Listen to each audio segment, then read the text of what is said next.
Film. It has been entertaining and educating us for over 100 years.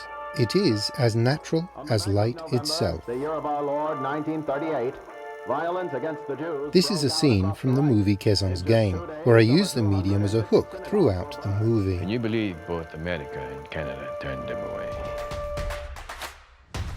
I have directed and photographed over 1,000 projects over my very long career in the industry. Many of these projects were shot on film, most using a trusty Arri 3.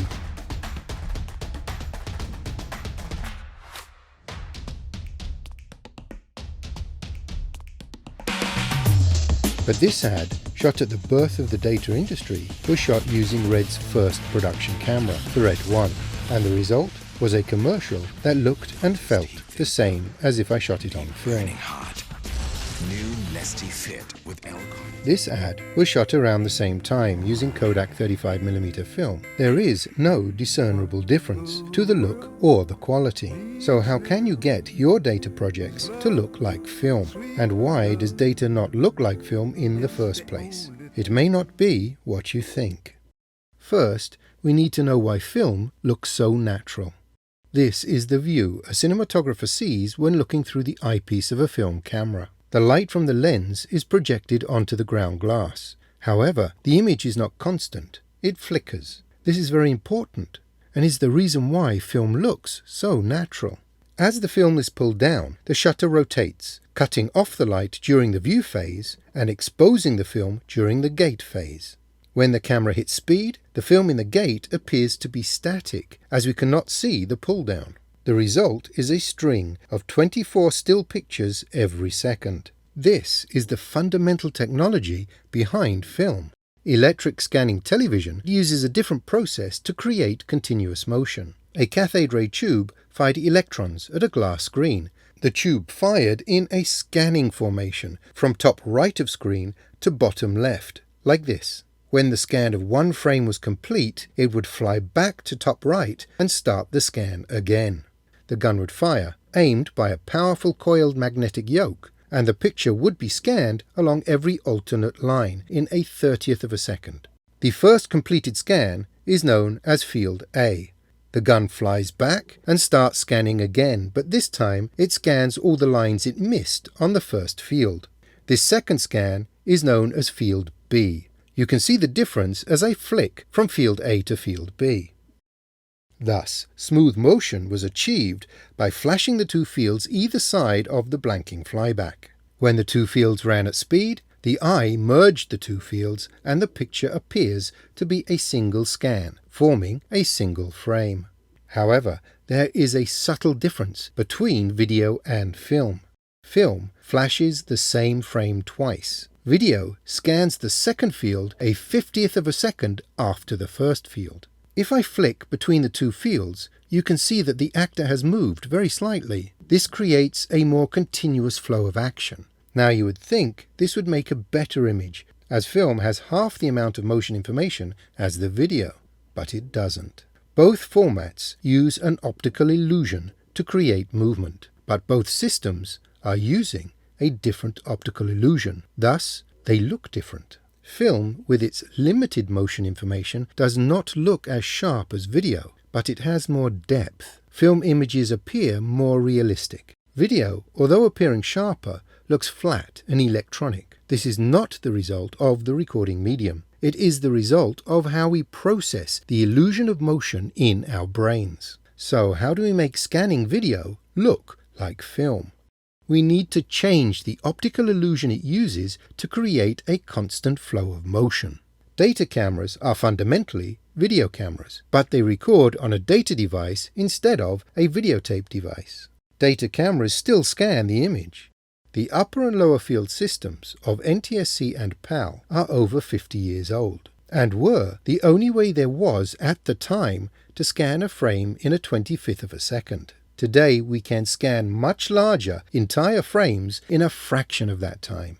So, modern data cameras can scan the whole frame and flash it twice, combining the capture technique of video and the presentation technique of film. The result is a video image that provokes the same optical illusion as film. The single frame scan technique is known as progressive scan, and the double field technique is known as being interlaced. So we have established a majority of the film look is achieved by the optical illusion generated by your capture and presentation techniques. The closer your camera settings are to the way we naturally see, the better your images will look. The setting of your shutter affects this illusion dramatically. I won't go into the mechanics of the shutter in this workshop, but I do go into it in great depth in both the exposure and depth of field workshops in the practical cinematography syllabus. This is a shot of a fast-moving jet. This is how it would look if it were shot at 180 degree, or 1/48th of a second, if shooting at 24 frames. There is motion blur on the jet. This is caused by the amount of motion the jet makes within the 48th of a second it is exposed. This is the same shot with the shutter set at 45 degree. The amount of motion achieved by the jet in this very fast exposure is considerably less, so it appears very sharp. This version is as if it were shot with a shutter set at 360 degree. There is considerably more motion of the jet captured in the long exposure. How does this affect your cinematography? This is the opening sequence of the movie Kezan's Game. The setting of the shutter in these frames was 180 degree. Notice the motion blur on the horse and cart behind the bike. Because we generally process vision at around a 50th of a second, this is very similar to the motion blur we see with our eyes. If I flick through the shot frame by frame, you can see the motion blur clearly, but at real time, it does not register as motion blur, just a natural moving object. The reason there is no motion blur on the bike and its rider is because the camera is moving at approximately the same speed. This frame, however, was shot with a 90-degree shutter. Notice how sharp it is. There is no motion blur on the frame at all, even though the camera is mounted on the back of the bike. There is no motion blur on the man's hands as he throws them up in the air. Naturally there would be. I shot that frame with a 90-degree shutter to stop the motion of the bike affecting the sharpness of everything in the frame.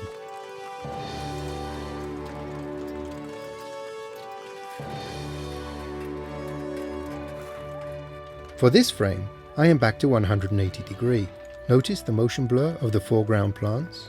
As you can see, the shutter angle can affect the image dramatically, but it can also affect the optical illusion. I don't want Roosevelt in office. I wanted Paul McNutt in office, Sergio. But that's not the reason.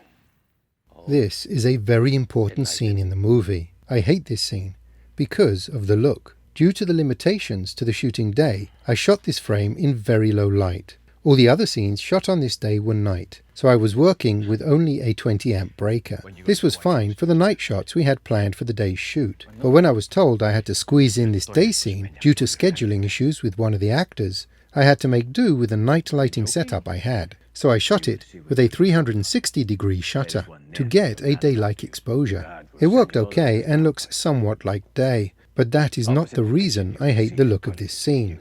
I hate it because it looks like video, sharp and flat, with no depth or texture. The optical illusion we use to perceive constant motion in this scene is different to the rest of the movie. Why? That's you, me, and every one of your countrymen. We are only allowed in the White House because we have 17 million votes behind us. But go anywhere else in Washington and a Filipino is not even allowed to eat in the same restaurant as an American, even in our very soil. On Dewey Boulevard, there is a sign on the door to the Army Navy Club that says, "No dogs and Filipinos allowed." Let's go back to the shutter of film, hiding the film from exposure to accommodate the pull-down. A data sensor does not have a pull-down. It can capture light for the entire 24th of a second, or effectively, no shutter at all. Consequently, the exposure of the sensor is spread over the whole 24th of a second. There is much motion blur that can take place over this duration. When the data image is presented, it is presented as two flashing pictures with an electronic equivalent of a third blade. However, because the exposure took place over the full length of the frame, the image on the second flash, or field B appears to be slightly different to that of field A, much like the process of continuous motion used by video. Thus, the eyes and brain process the image differently. Not all data cameras do this. Some have algorithms that can shoot at 360 and still deliver filmic images. But if you find this effect is happening to you when you shoot at 360 degree and you want to maintain the film look, you now know how to avoid it. Push your shutter back to 180 degrees. Another difference between film and data is the capture medium. Data does not take overexposure well. This is a nicely exposed frame. If we look at the waveform, we can see this is a legal, well-balanced exposure.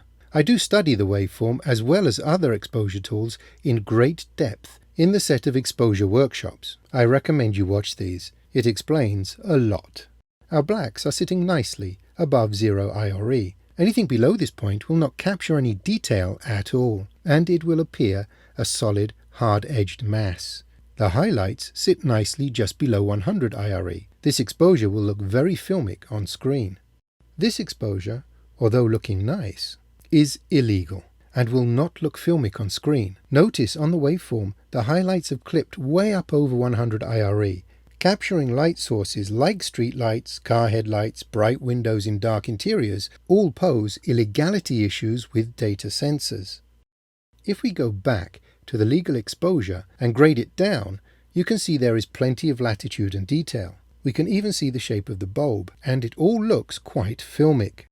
Now, if we try to grade down the overexposed frame, there is still no detail in the light. It gets slightly darker, but there is no detail.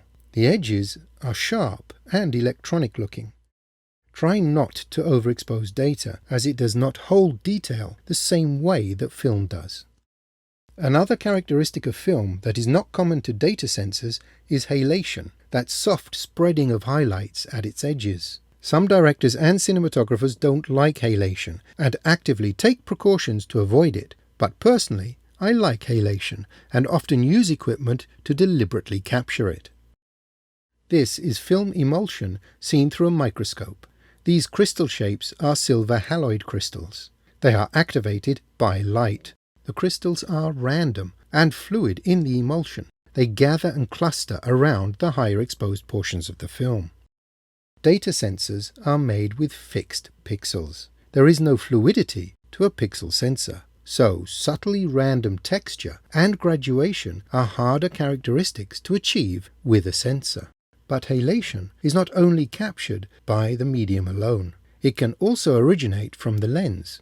If you have a high-speed or super-speed lens, they often generate halation when set to full open. This Voigtlander opens to T0.95. The halation at this opening is very apparent. The opening of the T or f stop does alter the image you capture in so many ways. A tightly closed aperture is often very sharp, but can suffer from vignetting, and a wide open aperture can result in halation. This is a Carl Zeiss lens with an opening of f2.8. As you can see, there is already a very subtle halation in this image, but when we open fully, there is a substantial amount of halation. This is only a good thing if you want it. Standard speed lenses tend not to generate halation. I regularly shoot with my lenses full open to help with the film look. There are a couple of ways to generate halation in post. The simplest way is to apply glow while grading. You can find it in the effects menu in Resolve, but not as well as generating your own glow layer via a luma key. Isolate the highlights in the frame with a luma key. Blur them. Then lay them back over the original material. Control the amount of halation you want via the amount of blur and opacity. It makes a subtle difference, but it is a difference sensors have difficulty achieving. Now, let's go back to my least favorite scene in Kezon's game and see if we can try and disguise the video-esque look I captured. First, let's pull the key of the highlights. Apply a softening effect. Then place this glow layer back over the original material. There it is, currently a little obvious, but it can be controlled by altering the blur or the opacity. Use their toilet osmenia for your countrymen. Are you joking? You will see when you're in the Oval Office. There is one there, but you're not allowed to use it. The guards will send you all the way to staff corridors. Opposite the kitchen, you will see a toilet that you can use. On the front door of that toilet is a plaque that says, coloreds. Texture is also different on film than it is on data, for similar reasons. Film grain is random. Video or data noise is uniform. I hate the look of sensor noise and try to avoid it as much as possible. I am not actually in love with film grain either. For most of my career, I had been finding ways to eliminate it from my low-light cinematography, only to find now there are many plugins that actually generate it onto an image if you don't have it. But given an option of grain or noise, I will go grain every time. So let's impose a very subtle film grain on this image, almost invisible, just enough to add some random texture. Now, let's view this scene again, with both halation and film grain. These two effects do not change the optical illusion back to single progressive scan, with both fields flashing the same image, but it certainly looks better with the random texture of film. The guards will send you all the way to staff corridors. Opposite the kitchen, you will see a toilet that you can use. On the front door of that toilet is a plaque that says, coloreds. I know how the Americans treat the Negroes, but I am not a Negro. Sergio, it doesn't say Negro, it says coloreds, as in not white. That's you, me, and every one of your countrymen. Using these pointers, keep motion exposure to 180 degree or under, never clip or overexpose as it creates harsh edges, never underexpose below 0 IRE as sub-zero blacks are not black, they are nothing. Use halation when shooting high contrast images, either optical or post-generated, and avoid noise, and if necessary, add grain. If you follow these pointers, there is absolutely no reason why you cannot capture excellent filmic quality images with the most basic of data cameras.